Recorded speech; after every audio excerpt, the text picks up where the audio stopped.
पहाटे 6ची वेळ, स्वच्छ हवा, अलोट गर्दीला खिळवून ठेवणारा झुंबा, वॉकेथॉनसाठी अबालवृद्धांची धावपळ आणि प्रचंड उत्साह, हे सारं मनाला खिळवून ठेवणारं दृश्य दिसत होतं उलव्यात कॅन्सरच्या जनजागृतीसाठी आयोजित केलेल्या वॉकेथॉनच्या वेळी.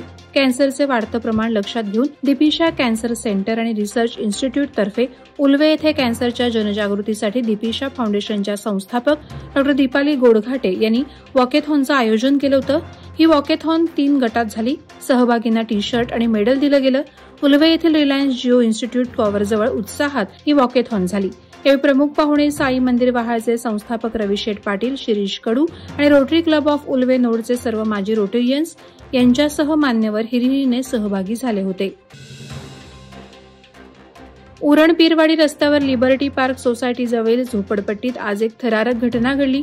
एका 4चाकी वाहन चालकाचं नियंत्रण सुटल्याने उपस्थित असलेल्या महिलांनी प्रसंगावधान राखून वेळीच बाजूला घेतले. त्यामुळे मोठा अनर्थ टळला. MH06AB 3266 क्रमांकाच्या गाडीला एका मोटरसायकल स्वारानं अचानक हूल दिली. त्याला वाचवण्याच्या प्रयत्नात वाहन चालकाचं गाडीवरील नियंत्रण सुटलं आणि गाडी भरधाव वेगानं झोपडपट्टीमध्ये घुसली. सुदैवानं महिलांनी घटनास्थळावरून वेळीच बाजूला झाल्याने कोणतीही जीवितहानी झाली नाही. सिंधुदुर्ग जिल्हा रहिवासी हितवर्धक संस्था पनवेल या संस्थेचे वार्षिक स्नेहसंमेलन फडके नाट्यगृहात अत्यंत उत्साहात संपन्न झालं. यावेळी डॉ. भगवान बिरमोळे, शेकाप नेते प्रीतम म्हात्रे, शेकाप जिल्हा चिटणीस गणेश कडू, उद्योजक मंगेश परुळेकर, युवा नेते मंगेश अपराज आदी मान्यवर उपस्थित होते. यावेळी पत्रकार संजय कदम यांना सिंधुरत्न पुरस्कारानं गौरवण्यात आलं.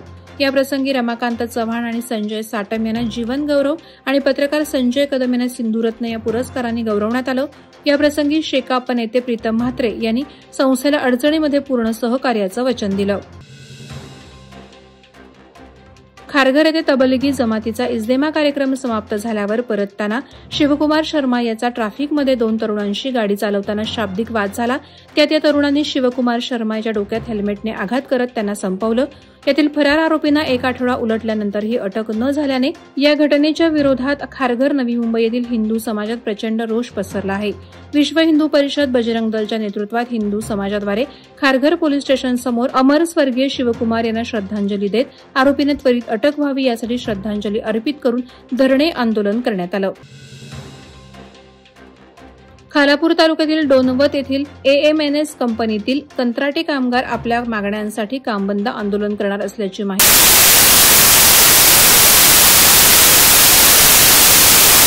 कामगार गेल्या अनेक वर्षांपासून आपल्या मागण्यांसाठी भगवान ढेबे यांच्या नेतृत्वाखाली कायदेशीर मार्गाने लढा देत आहेत. मात्र कंपनी व्यवस्थापनानं मागण्यांकडे दुर्लक्ष करीत असल्याने अखेर कामगारांनी काम बंद करून आंदोलन करण्याचा इशारा दिलाय. वेतनवाढ, सर्व भत्ते, समान वेतन, भरपगारी रजा, कॅन्टीन जेवण, सवलतीच्या दरात सुविधा, प्रलंबित थकबाकी, थकीत ग्रॅज्युएटी आदी मागण्यांसाठी हे कामबंद आंदोलन असणार आहे. आगामी येणाऱ्या स्थानिक स्वराज्य संस्थांच्या निवडणुका लक्षात घेऊन आणि शेतकरी कामगार पक्षाच्या कार्यकर्त्यांमध्ये काम करण्याचा उत्साह निर्माण करण्यासाठी शेतकरी कामगार पक्षाच्या वतीनं संपूर्ण रायगड जिल्ह्यात कार्यकर्त्यांचा संवाद मेळावा घेण्यात येत आहे.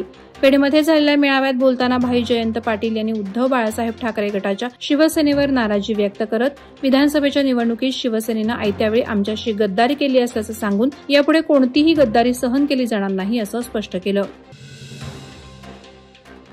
रायगड जिल्ह्यात भारतीय जनता पार्टीचं प्राबल्य दिवसेंदिवस वाढताना दिसतंय. आगामी काळातील स्थानिक स्वराज्य संस्थेची भाजपा मोर्चे बांधणी करताना दिसतंय. अशातच शिवसेना शिंदे गटाचे रायगड जिल्हा संपर्क प्रमुख आणि शिवसेनेचा बडा नेता प्रकाश देसाई यांनी पालीत हजारो कार्यकर्त्यांच्या उपस्थितीत भाजपात पक्षप्रवेश केला. यावेळी परळी सरपंच साक्षी देसाई, उपसरपंच अलका देशमुख आणि सर्व सदस्य, घोटवडे सरपंच आणि सदस्य, नेनवली, राबगावसह अन्य ग्रामपंचायतीमधील शेकडो कार्यकर्ते आणि ग्रामस्थांनी जाहीर भाजप पक्षप्रवेश केला. लोकांच्या प्रेमामुळे आज मी 4 वेळा आमदार आणि नामदार झालोय. घर मोठं असल्यापेक्षा मन मोठं असलं पाहिजे. माणूस मोठा झाला तरी त्यानं जमिनीवर चाललं पाहिजे.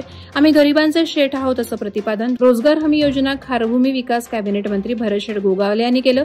रायगड जिल्हा कबड्डी असोसिएशनच्या मान्यतेने जय भवानी वाशी, वरसुवाई वाशी आणि वैकुंठदादा पाटील मित्रमंडळ यांच्या संयुक्त विद्यमानं आयोजित कबड्डी स्पर्धेचं आयोजन वाशी भागात करण्यात आलं. त्यांनी स्पर्धेला हजेरी लावत आपले विचार मांडले.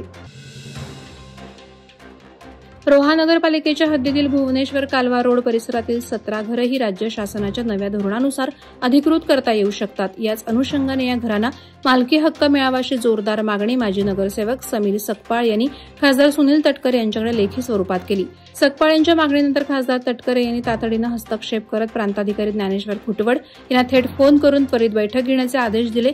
या बैठकीत हा प्रलंबित प्रश्न मार्गी लावण्याच्या दृष्टीने आवश्यक पावले उचलली जातील.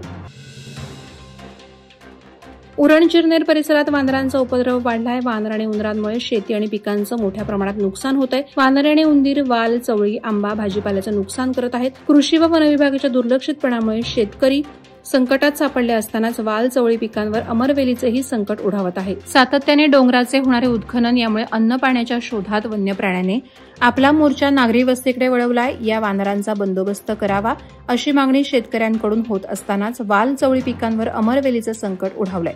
वादळवारा लाईव्हसाठी न्यूज ब्युरो, रायगड. नवी मुंबई व रायगड जिल्ह्यातील ताज्या बातम्या आणि घडामोडींसाठी सबस्क्राईब करा वादळवारा लाईव्ह चॅनल आणि दाबा बेल आयकॉन.